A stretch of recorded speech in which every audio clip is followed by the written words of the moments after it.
that you have your own disc out, and congratulations on getting it out the door. Thank you. So you've got an upcoming party to kind of launch the whole thing. Tell folks about that. Yeah, this Saturday, which is the 14th, I'm doing a concert at Dizzy's, which is in downtown San Diego, and the celebration is finishing this CD of 8 of my compositions that I recorded, and it's finally done. Mm-hmm. Well, as George Vargas said, it was quite a wait, but well worth the wait. Tell us how this disc, Wall to Wall, came together. Was it something that was from a long time in the making, or is this stuff where you are right now? Well, the initial impetus was, I have to give my brother Peter credit. He had an idea to do kind of a co-op theme and have Bob Magnuson and my brother Peter and I and Duncan Moore do solo projects and kind of use each other's resources and use my brother's studio. And so Peter did a CD, taking it all in, and Bob Magnuson did his Liquid Lines, and Duncan, the CD is still in the making, and I finished mine. And yeah, and it's all original compositions. So were these tunes that you wrote specifically for this disc, or were there things here that were part of your repertoire for a while? All tunes I wrote in the last year for the disc.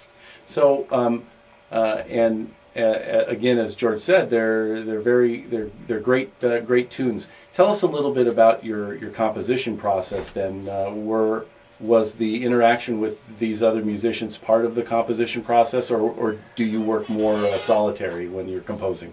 I work more solitary, and what seems to work best for me is to come up with a melody on the sax, not really thinking about the chord changes or the bass line. I kind of have an idea of the basic rhythmic flavor of the song, and I come up with a melody, and then flesh it out with chords and bass lines and go from there. So it's pretty much solitary. So this it seems like at least the performance part of this was, as jazz is a collaborative effort. Tell us a little bit about your bandmates on this, and how, if you have any thoughts on their contributions to your compositions, what they added to what you did.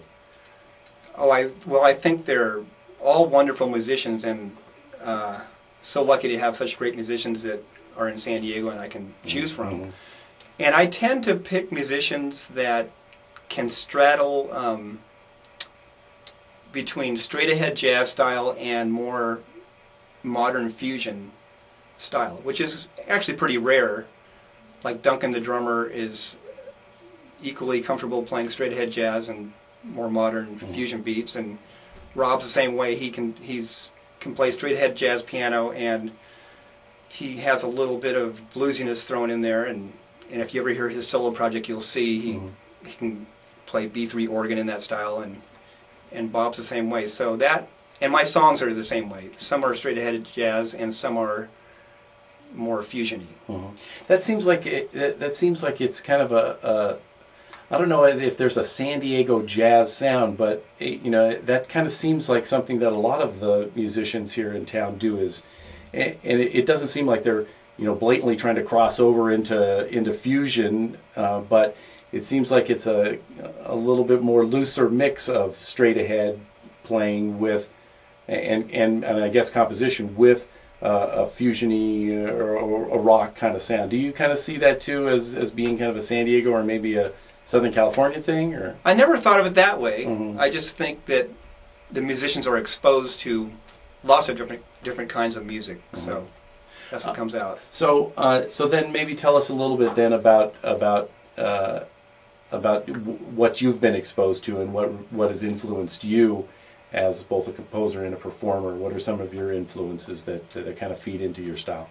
Well, my initial roots with my brother and I, we started out playing rock and roll when I was about 10, and it was things like Cream and Jimi Hendrix and Creedence Clearwater, but my father was always a total jazz buff and was playing Miles Davis records and John Coltrane, stuff like that. So I was exposed to that, and when I was about 14, my brother and I totally switched. For some reason, we went into the jazz world, and so the roots are straight ahead jazz, and then of course, hearing all kinds of fusion, it kind of gets mixed in there also. Right. Well, we're here tonight with Tripp Sprague, celebrating the release of his new disc, Wall to Wall, and a world radio debut of the music, and here on Jazz 88, KSDS San Diego. Tripp, let's play another tune, and the one we've got queued up is a composition called Sophia. Can you tell us a little bit about the origins and anything of interest for listeners about this tune? Well, this is named after my lovely bride, Sophia. And so, of course, it's soft and pretty, but it also has some quirkiness to it. It's in 5/4 and has a lot of interesting, dissonant, unusual chords. Okay, well, let's then check it out. Tripp Sprague is with us this evening, and we're talking to him about his new disc, Wall to Wall. And this is the composition Sophia on the New Jazz Thing on Jazz 88.3.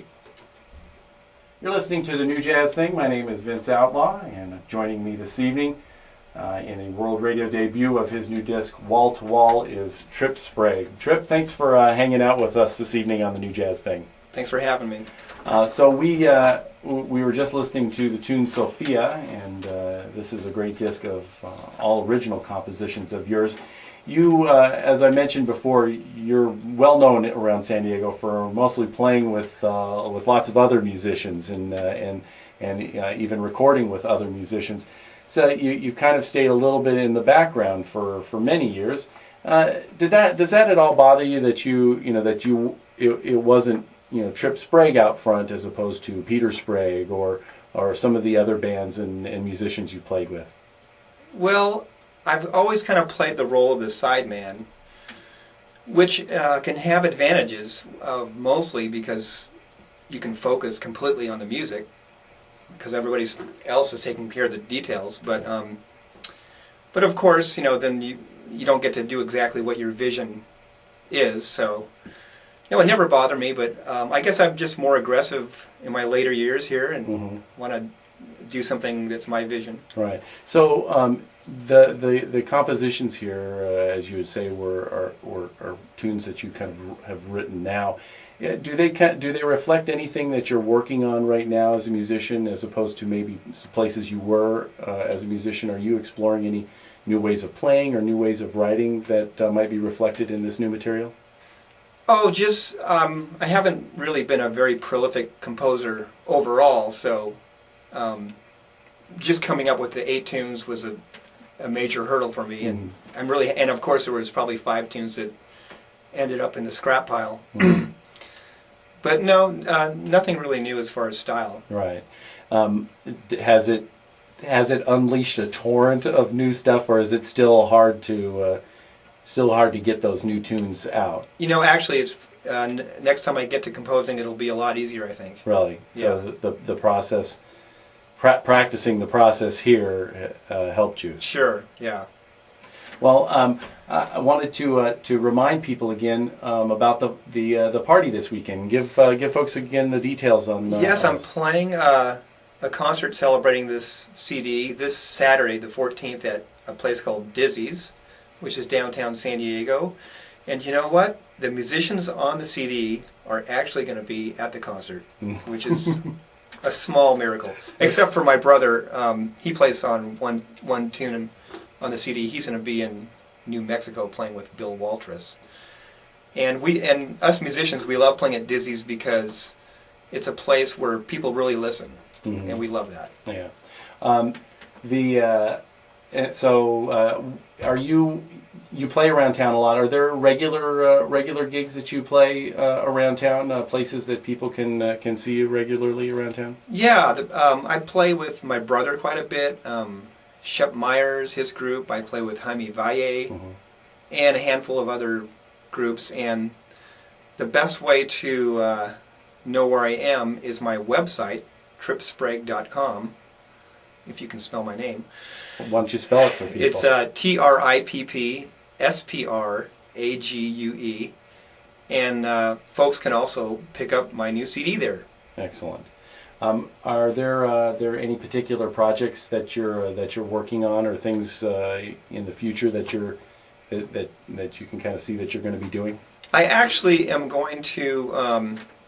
There's a project that I recorded of my compositions back in '94, and I never really finished it. I think I had about 5 or 6 tunes, and I think I'm going to resurrect that project and add to it, and the new CD will probably be sooner than this last one took.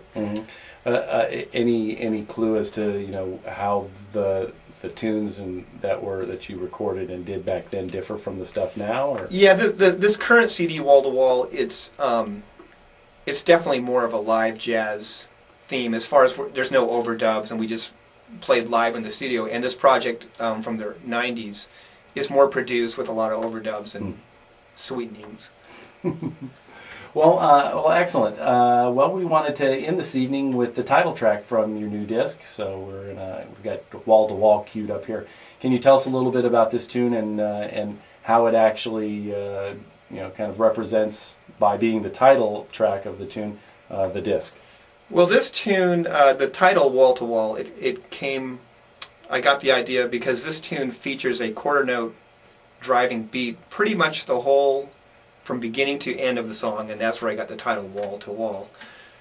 And this is more kind of a fusion, modern style beat, and I like this tune. I especially like on the outro, which is kind of the vamp out of the song. We originally thought we were just going to fade out, and we started kind of freaking out, and it got a life of its own. So I like the spontaneity of that moment, and this features also a great bass solo by Bob Magnuson. So give folks the weekend's festivities one more time. Yes, it'll be Dizzy's Saturday, October 14th, 8 p.m. Well, Tripp, it was great to meet you. Congratulations getting this one out, and best of luck with it and all the things that you do in the future. And when you get that other new thing out, bring it by and let's talk about that one too. Thanks, Vince. Tripp Sprague has been our guest this evening. His new disc is Wall to Wall, and this is the title track right here on the New Jazz Thing on Jazz 88.3.